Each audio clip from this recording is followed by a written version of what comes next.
96,8 FM LPPL Radio Gemilang, jendela musik dan informasi. Selamat pagi menjelang siang sahabat Gemilang. Selamat sekali kembali pada kesempatan kali ini ya, untuk edisi hari ini Senin 22 September 2025.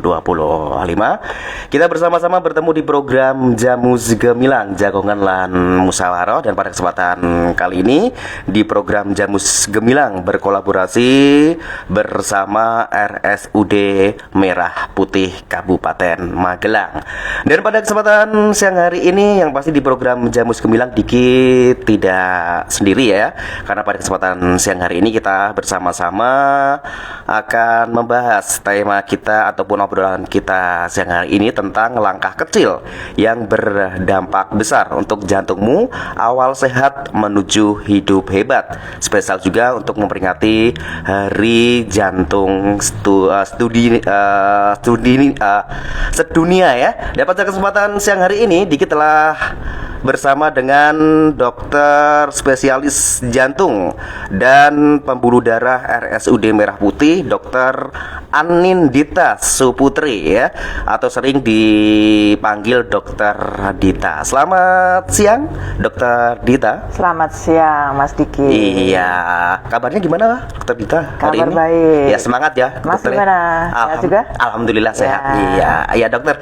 Terkait dengan tema kita hari ini ya, ini salah satunya adalah memperingati Hari Jantung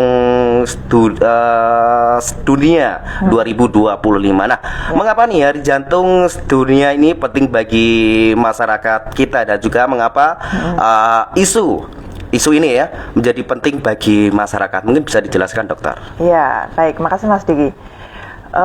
Sebagai cerita dulu, terakhir kayaknya saya kesini itu tahun 2023. Oh, udah 2 tahun yang lalu ya? Udah 2 tahun yang lalu. Waktu itu sama, persis juga di akhir-akhir tahun ini memperingati hari yang sama juga dalam rangka Hari Jantung Sedunia. Jadi kenapa sih kita juga harus aware gitu atau peduli tentang hari ini? Karena baik dari 2 tahun yang lalu sampai detik ini saya bicara, kejadian penyakit jantung itu tetap aja jadi nomor 1 dari data-data di dunia, data di Indonesia juga tetap akan seperti itu.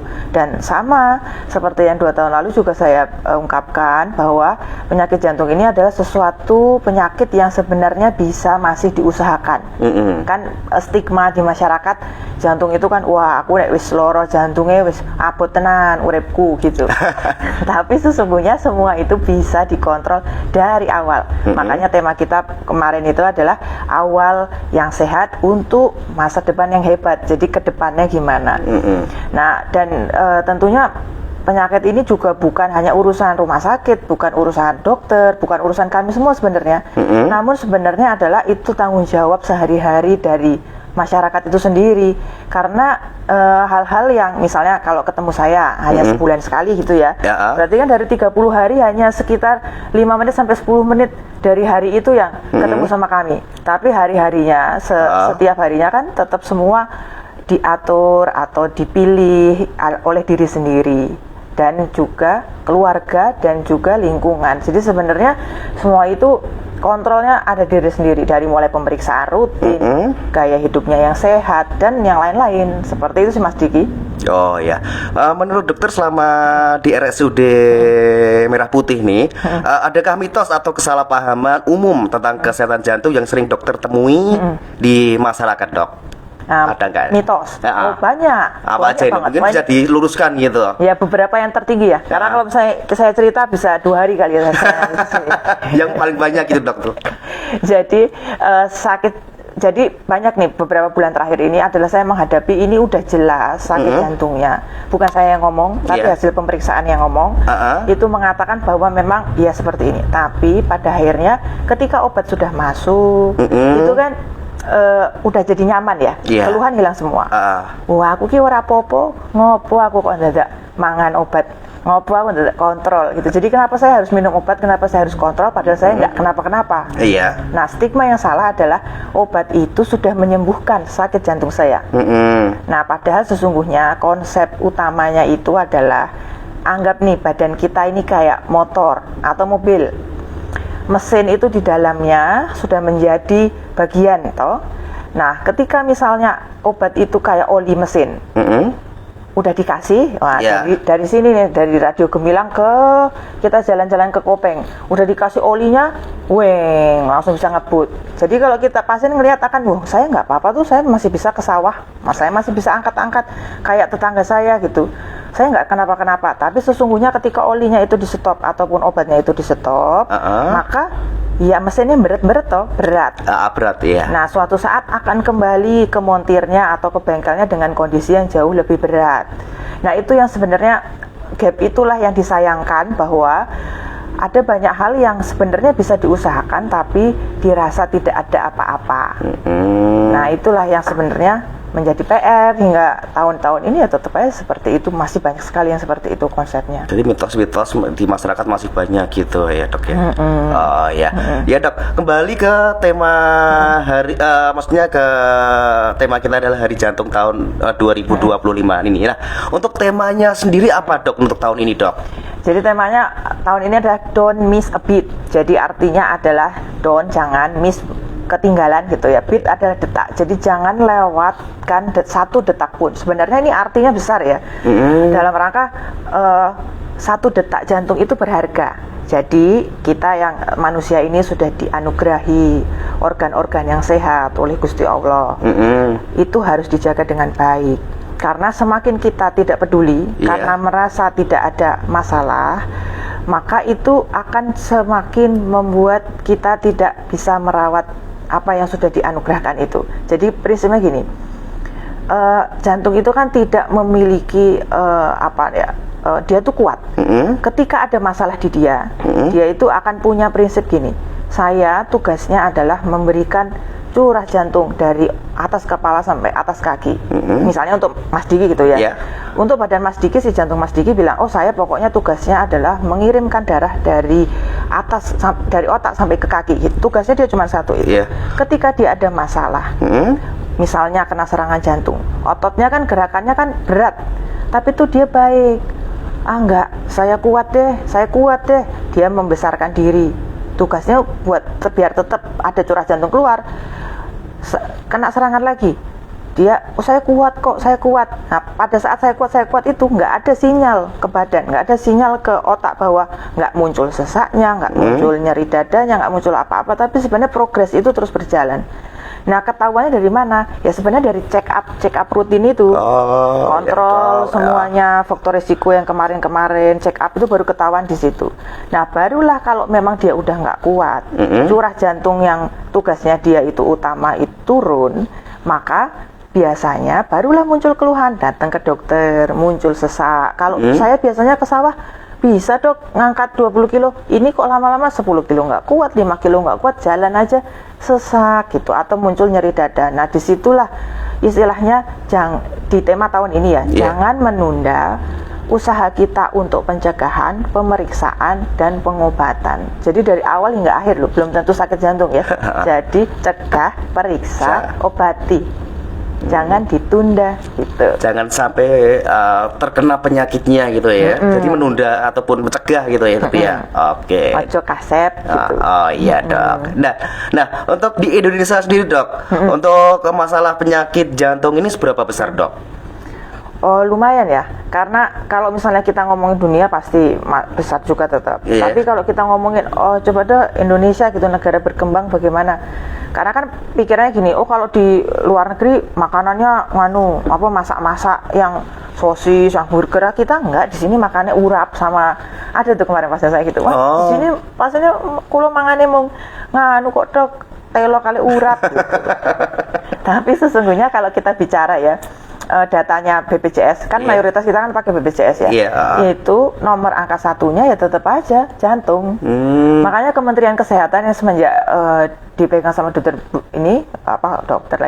Budi Gunadi Sadikin, Bapak Budi BGS, itu kan sakit jantung itu sampai difasilitasi ke kota, sampai ke daerah. Setiap kota dan setiap daerah itu difasilitasi untuk penanganan jantungnya. Jadi negara itu udah mikirin sampai ke sananya, karena secara datanya BPJS yang keluar itu beban utamanya BPJS itu ya si jantung ini sendiri. Jantung, stroke, ada jantung, stroke, urologi itu kayak kencing, batu ginjal, sama gagal ginjal. Jadi urutannya itu KJSU kita bilangnya kanker, jantung, stroke, sama yang ginjal-ginjalan. Itu 4 terbesar pemberi bebannya BPJS. Jadi makanya. Jadi di Indonesia 4 penyakit itu yang apa ya, yang mungkin ditanggung sama BPJS terbesar gitu ya. Betul. Angkanya masih tinggi dan itu sudah memang menjadi tanggung jawab negara untuk mengurus kita masyarakatnya untuk itu. Makanya sekarang programnya dari kementerian itu masif sekali untuk semenjak 5 tahun terakhir ini itu. Oh iya dok. Tadi dokter bilang salah satu pengaruh di makanan ya tadi ya. Nah, pola makan sering disebut sebagai faktor penting. Nah, apa saja nih makanan yang baik untuk jantung dan makanan apa yang sebaiknya dihindari, dok? Oh, ini banyak banget ya pertanyaan ini. Setiap pasien pasti selalu nanya. Karena bagus ya. Saya menilai itu adalah sebagai usaha pasien itu sendiri untuk menangani dirinya gitu. Nah, kalau kita ngomong yang pertama tentang makanan apa yang harus dihindari. Kalau saya pribadi ya, saya spesifik akan bilang itu jeroan, nggak usah makan jeroan. Tapi kalau misalnya kita bilang secara garis besar, nggak usah pasien jantung, ya kita yang ada di ruangan inilah ya, itu semua memang harus menjaga namanya pola hidup sehat, itu udah pasti. Kayak makanan-makanan yang istilahnya anak Gen Z sekarang tuh apa, UPF, ultra processed food gitu. Jadi makanan-makanan yang kayak sosis, kayak fried chicken dan teman-temannya itu boleh tetap makan, cuman kadarnya yang harus kita atur. Minyak, sering ditanyakan, minyak saya nggak boleh dok, kemarin ada pasien saya kasihan. Jadi semenjak ini belum sakit jantung ya, masih check up, kayak dicurigai ada masalah di jantung gitu, semuanya makanannya dipepes-pepesin. Stres kan bapaknya.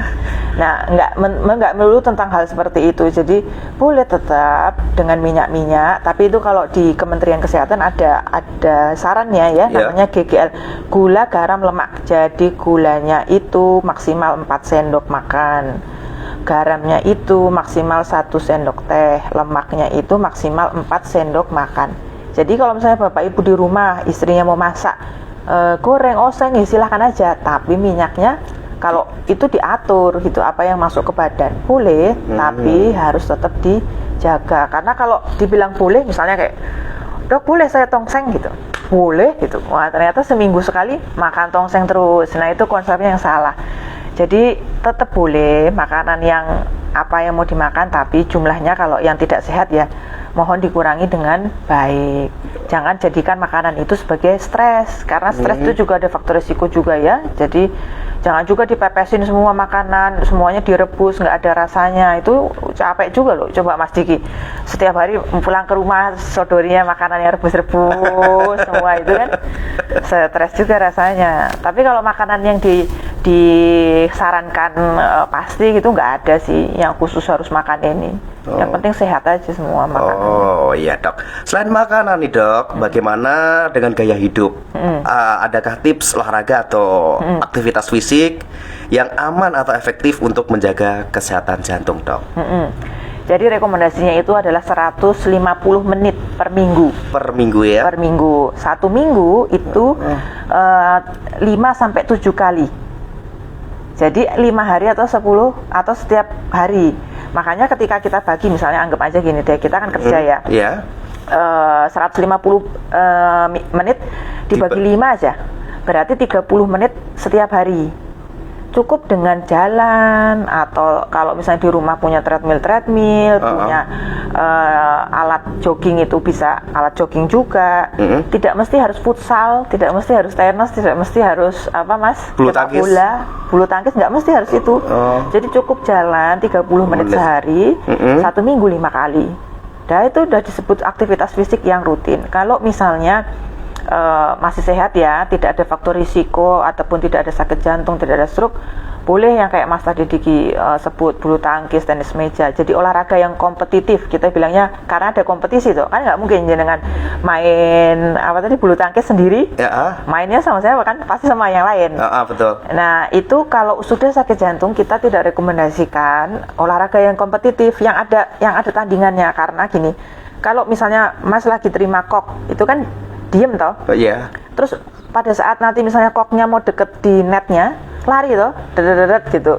Nah, sehingga pada saat diam dan bergerak mendadak itu terjadi detak jantung variasi yang naik turun naik turun naik turun. Nah, itulah yang berbahaya bagi jantung. Makanya kita kalau sering sarankan kalau sudah pernah ada serangan jantung, jangan olahraga yang kompetitif. Lebih baik yang ada gradasinya, ada gradualnya. Jadi pelan, jalan atau lari, kalau misalnya jogging ya boleh, tapi harus tetap dari awal itu naiknya perlahan-perlahan detaknya, bukan yang variasi nadinya naik turun seperti itu. Kayak lari-lari kecil gitu ya dok ya. Olahraga di pagi hari gitu ya. Boleh. Oh ya. Nah dok, untuk tantangan sehari-hari ini sewaktu dokter melakukan pelayanan pada pasien-pasien jantung, apa nih tantangannya dok? Ya tentunya kalau menangani secara medis kan penyakitnya ya. Iya. Tapi kalau masalah penyakit kan saya juga istilahnya kami kan udah belajar belasan tahun ya. Iya. Sekolah kedokteran udah 13 tahun sendiri. Ya udahlah, memang itu pekerjaannya toh, sesuai keilmuan gitu. Malah enak, saya ada panduannya gitu. Sakit ini obatnya ini, sakit ini panduan. Malah yang susah itu untuk hal-hal yang terkait sama sosial, ekonomi, sama psikologis. Wong itu nggak ada pelajaran itu di kedokteran, nggak ada. Adanya malah sakit ini obatnya ini, dengan ini enak banget itu. Tapi kalau udah ngurusin sosial, ekonomi, psikologis itu susah. Nih contoh ya, kayak sosial aja. Yang tadi kita ngomong balik yang pertama ya, tentang stigma negatif bahwa kalau sakit jantung itu udahlah, semakin kan itu obat kan harus rutin toh mas. Minum obat gitu ya. Karena prinsipnya itu kayak oli toh. Nek motornya onderdilnya memang udah turun fungsinya, ya masuk kita mau pakai mobil kita setiap hari nggak kita rawat, nggak kita kasih oli, kan gitu. Nah, stigma di luar sana adalah misalnya tetangganya bilang, kok ngombe obat terus tuh ben nganu mbok ora usah, malah rusak kabeh jantungmu dan lain-lain. Nah, dukungan itu yang dari sekitar, dari keluarga, dari yang lain itu yang terkadang malah justru menurunkan menurunkan keberhasilan terapi, menurunkan rencana-rencana dokternya mau kayak begini mau begini gitu, jadi gagal karena hal seperti itu. Atau misalnya yang kedua, dirinya sendiri pun sudah menilai ini adalah kalau saya sakit jantung ini adalah akhir dari semuanya. Jadi fokusnya adalah malah menyalahkan dirinya, bukan bagaimana berpikir kedepannya tuh harusnya bagaimana, bahwa obat, dokter, rumah sakit dan lain itu menolong untuk masa depan Anda. Nah itu malah itu yang susah sekali, yang jadi tantangan tersendiri. Masalah ekonomi juga gitu. Masalah ekonomi itu yaitu ya BPJS udah pasti dia beban negara kita tuh tinggi untuk penyakit ini. Terus yang kedua juga ya namanya sakit jantung ini walaupun ada di cover, ya ada tuh beberapa masyarakat ya yang nggak bisa di cover sama BPJS tuh ada loh. Apa aja dok? Bukan, maksudnya penyakitnya di cover, cover ya? Tapi kesempatan dia untuk mendapatkan perlindungan dari BPJS misal ekonominya nggak mampu, jadi kan ke yang BPJS-nya pemerintah kan. Iya. Tapi kan pemerintah ada slotnya juga. Jadi makanya sekarang ini lagi digodok lagi untuk BPJS itu sesuai tepat sasaran, karena memang ada kalanya ya karena itu rutin dan itu jangka panjang ya mas. Nah itu kan butuh beban biaya juga yang besar, walaupun kesehatannya di cover tapi berangkatnya ke rumah sakit, biaya lain gitu ya. Lainnya itu yang kadang itu juga menurunkan tingkat ke pengobatan, tingkat kepatuhan. Terus ya secara psikologis pasiennya itu sendiri udah stres, cemas, takut ada apa-apa, ya pada akhirnya menular. Datang lagi dengan kondisi misalnya setahun lagi, 2 tahun lagi udah dengan kondisi yang lebih buruk. Itu saya sebagai pribadi itu malah justru lebih kayak sedih ya.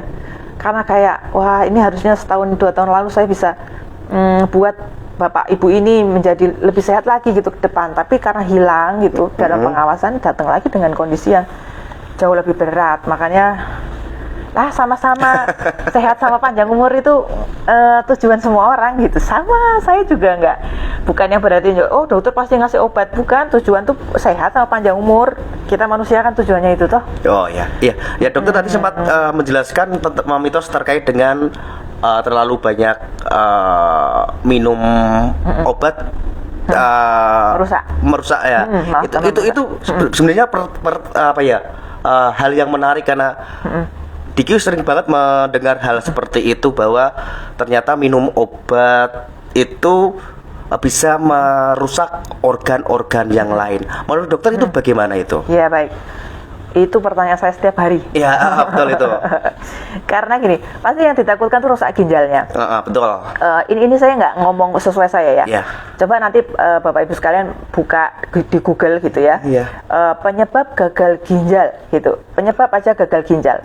Nanti yang keluar itu di Google itu yang pertama adalah penyebab akut sama penyebab kronis. Yeah. Kalau obat itu ada obat-obat yang disebutkan di Google itu bilang kalau obat-obat yang malah merusak ginjal itu adalah bukan obat yang kronis, tapi obat yang kalau misalnya nih kita beli obat sembarangan yang kita boyoke pegel, punggungnya pegel, terus beli anti nyeri terus, itu yang merusak ginjal. Atau minum antibiotik, ini pilek sidik minum antibiotik nggak teratur, atau minum peradang, obat-obat radang yang dijual bebas itu. Nah, itulah yang sebenarnya obat-obat yang merusak ginjal. Tapi justru kalau misalnya obat yang jantung, nah itu penyebab gagal ginjal yang di bawahnya itu faktor penyebab sakit ginjal adalah darah tinggi, diabetes, dan jantung. Jadi kalau 3 hal ini tidak terkontrol, malah jenengan jadi gagal ginjalnya lebih cepat. Malah jadi awalnya nggak ada gagal ginjal, malah jadi gagal ginjal karena si diabetesnya, darah tingginya, dan jantungnya nggak dikontrol. Prinsipnya gini, di organ dalam itu kan semua berteman ya. Nek jantungnya rusak, ya ginjalnya ikut rusak. Ginjalnya rusak, ya jantungnya ikut rusak. Nah makanya sebelum ginjalnya rusak, jantungnya dulu yang sebagai akar masalahnya itu yang harus diobati. Karena nanti kalau itu nggak diobati, kan jantung kan ngasih makan ginjal juga, Mas. Kan dia mompa ngasih ginjal makan toh untuk dia bekerja. Nah kalau nek darahnya nggak nyampe, misalnya di sana butuhnya 100 cc gitu. Nah jantungnya ngasihnya cuma 95 cc apa 80 cc, kan berat kerjanya. Malah justru obat itu melindungi jantungnya, jantungnya sehat, menjaga ginjalnya. Itu ginjal. Paru juga sama, aliran darah semua dari paru masuk ke jantung. Kalau jantungnya berat, parunya ikut-ikutan kerendam, istilahnya di awam ya. Kalau misalnya jantungnya berat, kondisinya livernya ya lama-lama berat juga, wong darah dari liver kan mau masuk ke jantung, ternyata jantungnya nggak bisa nerima, macet juga. Jadi jangan pernah tunggu keluhan, karena keluhan itu muncul pada saat komplikasi sudah terjadi. Itu prinsipnya. Oke, jadi intinya ketika ada seseorang yang sakit, jangan sembarang meminum obat. Lebih baik pergi ke dokter ataupun membeli obat sesuai rekomendasi dengan dokter gitu ya. Konsultasi dulu gitu ya. Betul, konsultasi dulu. Karena kan kita prinsipnya pasti ngobati. Oke. Tapi dengan yang aman. Baik. Gitu. Oke, baik. Baik, dokter, sebelum kita lanjut lagi, kita break sejenak. Dan sahabat Gemilang, buat Anda yang mungkin mau bertanya terkait tema kita hari ini ya, tentang untuk jantungmu awal sehat menuju hidup hebat, sekaligus juga memperingati Hari Jantung Sedunia tahun 2025. Silakan untuk yang mau bertanya bisa langsung melalui WhatsApp di 081 578 968 968. Masih bersama Dr. Anindita Suputri, dokter spesialis jantung dan pembuluh darah pada RSUD Merah Putih Kabupaten Magelang. Kita akan kembali lagi masih di program Jamus Gemilang Jagongan Lan Musyawarah.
Baik sahabat Gemilang, masih di program Jamus Gemilang Jagongan lan Musyawarah, masih bersama RSUD Merah Putih ya, bersama Dr. Anindita Suputri, dokter spesialis jantung dan pembuluh darah pada RSUD Merah Putih ya, dengan tema kita hari ini adalah untuk jantungmu awal sehat menuju hidup hebat, juga dalam rangka memperingati Hari Jantung Sedunia ya tahun 2025.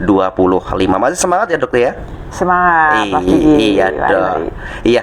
Tadi yang udah bertanya silakan, yang buat sahabat Gemilang yang mau bertanya tentang tema kita pada kesempatan siang hari ini bisa langsung melalui WhatsApp di 081578968968 atau bisa melalui Instagram RSUD Merah Putih. Nah, Dok, ini ada yang bertanya Dok melalui Instagram RSUD Merah Putih nih. Izin bertanya nih Dok, apa yang dimaksud dengan gangguan diastolik dan langkah apa untuk perlu dilakukan untuk mencegah gangguan diastolik? Ini dari @hafizah. Jadi kalau kita tensi itu kan ada yang atas sama yang bawah. Jadi misalnya 120/80. Kalau yang atas itu kita bilang namanya sistolik, kalau yang bawah itu namanya diastolik. Jadi bayangannya kayak gini, jantung itu kan mompa kan menekan ya, menekan set gitu. Nah, tekanan itu yang dilawan sama jantung itu adalah yang atas. Jadi misalnya kayak darah tinggi itu 100/200, itu berarti jantungnya harus melawan 200 mm Hg. Nah, sedangkan kalau yang bawah pada saat pompanya itu kontraksi gitu set gitu, kan habis itu kan dia rileks, membuka lagi toh ruangnya, membuka lagi untuk diisi cairan darahnya dari bilik yang lain. Nah, itu namanya diastoli. Jadi seringnya kalau misalnya atasnya itu normal, tapi kok seringnya yang bawahnya itu rendah, gangguan itu berarti artinya adalah ada gangguan dalam mengisi cairan jantungnya. Jadi ada kalau misalnya orang tua, ada misalnya pasien yang memang sudah darah tinggi lama, itu jantung tidak bisa rileks, tidak bisa relaksasi secara sempurna, sehingga pengisian cairan atau pengisian darah yang masuk ke jantung itu tidak bisa full. Jadi misalnya dia harusnya terima 100 cc, tapi karena dia misalnya udah usia tua, begarnya udah nggak bisa rileks banget itu, dia hanya bisa menampung misalnya 95 cc. Nah, itu ada gangguan diastolik, itu ada grade-grade-nya, grade 1, grade 2, grade 3 itu biasanya tahunya dari USG jantung. Karena kalau hanya dari tensi aja misalnya sehari-hari gitu ya, kalau misalnya dropnya jauh banget 120/40 gitu, jauh banget tuh jaraknya, biasanya jarak cuma 20 aja, ini jaraknya 80, berarti kemungkinan ada gangguan katup di jantung. Tapi kalau itu tahunya gangguan diastolik berdasarkan dari USG, itu kemungkinan ya dari hitung-hitungan USG kan lebih sensitif. Jadi dia bisa benar-benar menilai bagaimana jantung itu kalau pada saat berelaksasi nggak bisa terlalu sempurna, jadi kaku lah, gampangannya kita bilang rileksnya tuh nggak bisa rileks banget, kaku. Nah, untuk mencegahnya ya nggak ada proses mencegah ya, karena kita usia tua, nggak bisa kita kayak bilang usia Allah saya nggak mau tua gitu, kan nggak bisa juga.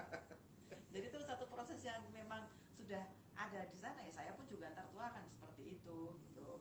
Kemudian kalau misalnya memang udah punya penyakit penyerta yang lain, misalnya darah tinggi, kencing manis atau apapun itu, ya pasti akan ada gangguan diastolik. Semoga menjawab ya. Kalau misalnya belum menjawab pertanyaannya, nanti silakan komen lagi di Instagram. Ya mungkin buat Mas Hafizah Khaira ya, mungkin bisa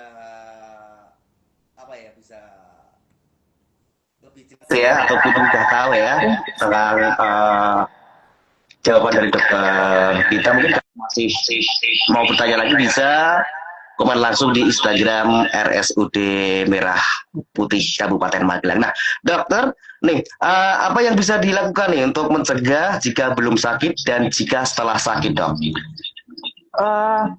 Gampangnya gini, kalau Kementerian Kesehatan tuh ada tagline-nya. Nah, nanti Bapak Ibu sekalian bisa cari ya.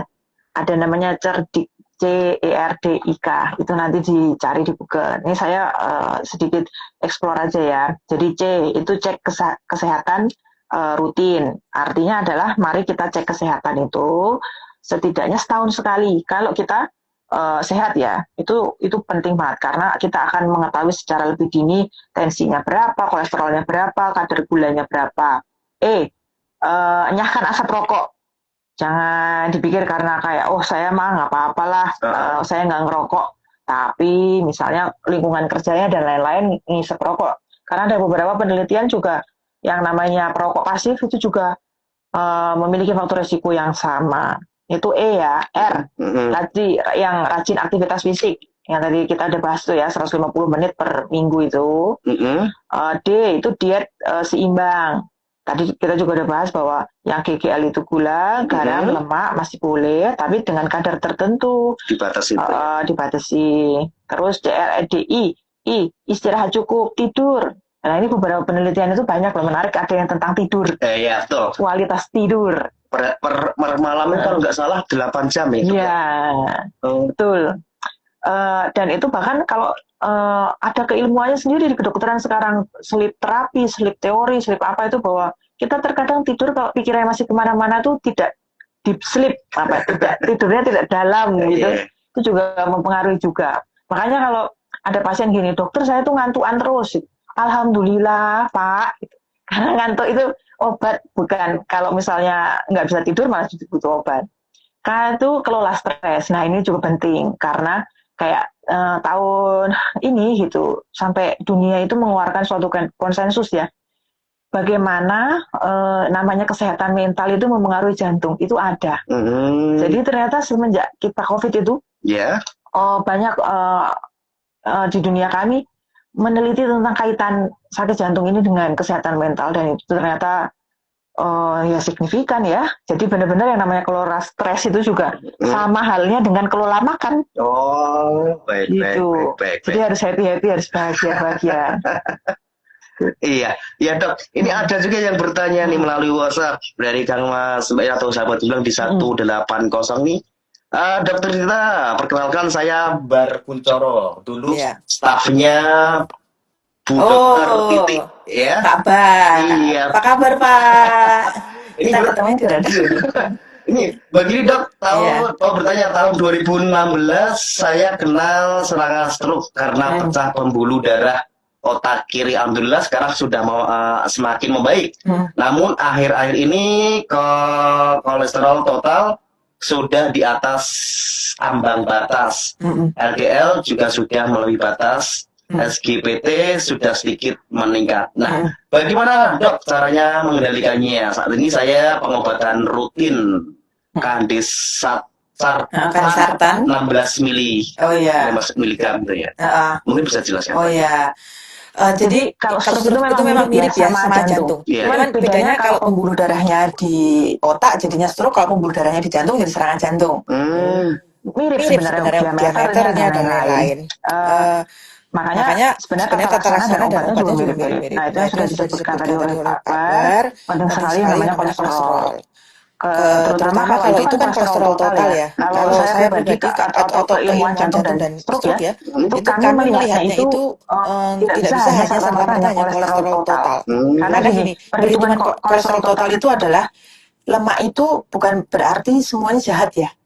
Jadi lemak itu ada lemak baik sama lemak jahat. Kalau lemak baik itu memang kita butuhkan untuk pengobat, untuk sel-sel tubuh kita, tetap butuh kita lemak. Nah itu kalau kita cek lab lengkap namanya profil lipid, di situ ada rapotnya. Yang pertama itu kalau lemak baik namanya HDL. Jadi makanya dia harus banyak, harus tinggi di atas 40. Lah lemak jenuh itu ada dua, satu LDL lemak jenuh sama trigliserid.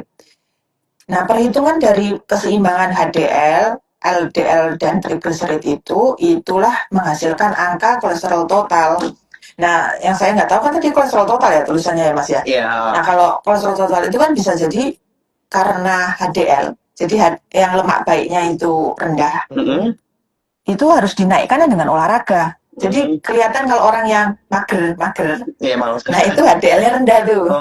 Jadi kalau tanya, "Dok, gimana saya memperbaiki HDL saya?" Ya olahraga, aktivitas fisiknya bagus gitu. Tapi kalau misalnya yang tinggi adalah LDL-nya ataupun trigliseridnya, jadi memang harus perlu ada obat. berupa anti kolesterol, misalnya statin, apanya simvastatin atau vastatin, atau kalau misalnya trigliseridnya tinggi berarti golongan fibrat. Nah itu harus dikontrol karena terutama yang statin ini itu menstabilkan plak. Nah itu apa menstabil plak? Intinya gini, kayak misalnya kita punya got gitu ya, atau di dalam got itu ada kayak bisulnya gitu, ada bisulnya. Nah obat kolesterol itu menstabilkan si bisul itu biar tidak pecah. Kalau pecah nanti jadi serangan stroke, bisa jadi serangan jantung, seperti itu. Nah obatnya kan disarankan, berarti kan Pak Bar ini punya darah tinggi ya. Darah tinggi itu ada targetnya juga. Kalau misalnya udah pernah stroke, berarti kita usahakan sekitar 130. Nah kalau kolesterolnya itu nanti dicek lagi ulang ternyata LDL-nya tinggi, tolong minum obat pengontrol kolesterolnya tadi biar tidak berulang. Oke, baik dok. Buat Pak Bar Kuncoro mungkin sudah jelas ya penjelasan dari Dokter Dita ya terkait dengan pertanyaan Bapak tadi. Dan ada juga nih dok, mau bertanya nih untuk mana sih ini kok malah. Nah, untuk ciri-ciri nih dok, ciri-ciri apa ataupun gejala awal penyakit jantung yang sering tidak disadari oleh banyak orang ini, lu bisa jelaskan dok? Ciri-ciri keluhan. Atau gejala awal gitu? Oh gejala awal. Kalau gejala awal sih tentunya nyeri dada yang paling sering ya. Jadi nyeri dada ataupun sesak nafasnya itu ada kaitannya dengan aktivitas fisik. Jadi ketika misalnya saya tambah berat, curah jantungnya itu harus bekerja yang lebih berat, kok ini saya ngerasa kayak beda ya dari yang sebelum-sebelumnya. Biasanya kuat nih, biasanya satset nih. Kalau ini makin lama kayak makin nggak fit gitulah istilahnya gitu ya. Tapi itu memang agak beda, batasnya tipis antara saya kapasitas fisiknya turun, ya misalnya nih kayak saya jujur deh 1 tahun ke belakang ini olahraga lagi kacau balau. Nah, saya biasanya dari basement naik ke poli saya lantai 2 gitu, detak jantung saya biasanya cuma 110, 120 gitu. Karena saya 1 tahun nggak olahraga, saya naik dari basement sampai ke atas itu detak saya itu sampai atas itu 140. Nggak fit tuh. Karena memang ototnya, semua organnya tidak terlatih untuk olahraga. Nah, pada saat itu untuk membedakan tadi yang situasi pertama sama situasi yang kedua, ya memang perlu ada pemeriksaan data-data di situ bahwa ini memang karena jantungnya atau karena memang saya nggak fit gitu. Nah kalau kita ngomongin gejala awal, karena masalahnya tuh terkadang tidak bergejala ya mas. Makanya kan di judulnya semua kalau kita bilang darah tinggi, diabetes semua jantung itu tidak silent killer. Jadi kayak diem gitu. Tahu-tahu saya tuh dulu, makanya selalu kayak gini, pasien tuh yang pertama serangan jantung selalu kata-kata gini, saya tuh dulu nggak pernah loh dok sakit jantung. Ya memang nggak pernah sakit jantung sebelumnya, bukan nggak pernah, nggak tahu aja. Sekarang ya tiba-tiba memang semuanya serba mendadak. Makanya kita perlu ada cek kesehatan rutin untuk tahu status kita bagaimana. Oke, baik. Nah dok, untuk siapa saja nih dok yang paling beresiko terkena penyakit jantung? Apakah penyakit ini hanya menyerang orang tua? Oh ya, pertanyaan bagus sekali itu. Kalau zaman dulu mungkin pasiennya guru-guru saya, iya, rata-rata 50 tahun, 45 tahun ke atas ya. Tapi ini di eranya saya bergeser ke kepala 3 dan kepala 4. Iya. Kalau dulu di atas 56, 50 tahun, 60 tahun lah ya. Angka ini bergeser pada saat saya udah jadi praktek ini, itu malah jadi angka 4. Dan ini beberapa kali, ya nggak cuma saya, semuanya yang ngerasa, teman-teman saya juga ngerasa, udah mulai bergeser ke angka 3. Jadi 30-an datang dengan serangan jantung yang berat, yang kita lihat dari rekam jantungnya, kok ini luas banget. Ya itu udah bukan hal yang aneh gitu. Karena memang di luar di dunia juga seperti itu. Jadi yang ini usia muda, jadi serangan jantung pada usia muda. Ya waspada, makanya sekarang itu benar-benar gencar banget ya bahwa ayo sama-sama dari fase dini, dari fase awal kita cegah semuanya, nggak cuma untuk diri kita ya. Kalau kita tahu kan kita bisa nularin ke seluruhnya lah. Iya. Oke dok. Oke dok. Karena ini waktu udah mepet banget nih dok. Kita beberapa menit Sebelum kita akhir ini dok, adakah ataupun apa pesan dokter agar lebih peduli pada kesehatan dok? Jadi yang pertama adalah jantung kita itu nggak pernah berhenti kerja. Jadi jangan pernah berhenti menjaganya.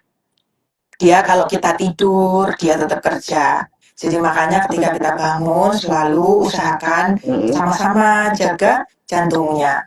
Yang kedua, mencegah itu lebih mudah, lebih murah daripada mengobati. Jadi jangan tunggu mesin jantungnya mogok dulu. Yang ketiga yang paling penting yang Hari Jantung Sedunia ini ya, setiap detik itu berharga. Jadi jangan lewatkan satu pun, don't miss a beat. Seperti itu sih. Jadi setiap detakan jantung itu anugerah, jangan tunggu hilang baru nanti kita menyesal. Mari kita jaga jantung kita hari ini pada saat awal untuk esok kita yang lebih sehat dan hebat bersama keluarga yang kita cintai. Oke. Itu. Iya, dokter satu lagi nih. Oh iya ya. Ini bagaimana cara masyarakat yang ingin berkonsultasi dengan dokter Anindita atau di RSUD Merah Putih dok? Silakan menghubungi customer service kita ataupun misalnya melalui Instagram kita, di situ ada nomor nomor customer service kita, nanti bisa dibantu untuk pendaftarannya, kemudian jadwal praktek kita selalu, semua teman-teman saya itu selalu terupdate di Instagram. Jadi maksudnya kita kayak hari ini misalnya, besok saya mau seminar gitu, semuanya dikasih tahu di Instagram, nggak kecil. Hubungi saja customer service kami di nomor sebentar. Sambil siapkan catatan, saya carikan nomor ini saja. Jadi intinya buat sahabat Gemilang yang mungkin mau berkonsultasi untuk jam praktek. Jam praktek. Saya Senin sampai Jumat. Jam Pendaftaran jam 8 sampai jam 11. Sabtu saya juga buka, tapi seringnya ada banyak hal yang seminar dan lain-lain. Jadi biasanya perjanjian aja dulu hari Sabtu. Tapi bisa Senin sampai Sabtu. Jadi intinya Senin sampai Sabtu bisa ya. Mungkin buat masyarakat yang mungkin mau berkonsultasi dengan dokter Anindita ya, atau mau bertamu ya, silakan bisa datang ke RSUD Merah Putih setiap hari Senin sampai dengan hari Sabtu mulai pukul 8 pagi. Terima kasih dok untuk waktunya hari ini dan terima kasih untuk ilmunya yang sudah diberikan buat sahabat Gemilang semuanya. Dan sahabat Gemilang, demikian untuk program Jamus Gemilang Jagongan Musawar untuk edisi hari ini ya, bersama RSUD Merah Putih Kabupaten Magelang bersama dokter spesialis jantung dan pembuluh darah Dr. Anindita Suputri atau sering disapa dengan Dr. Dita. Demikian sahabat Gemilang program Jamus hari ini. Sampai jumpa dan tetap di 96,8 FM PPL Radio Gemilang, Jendela Musik dan Informasi.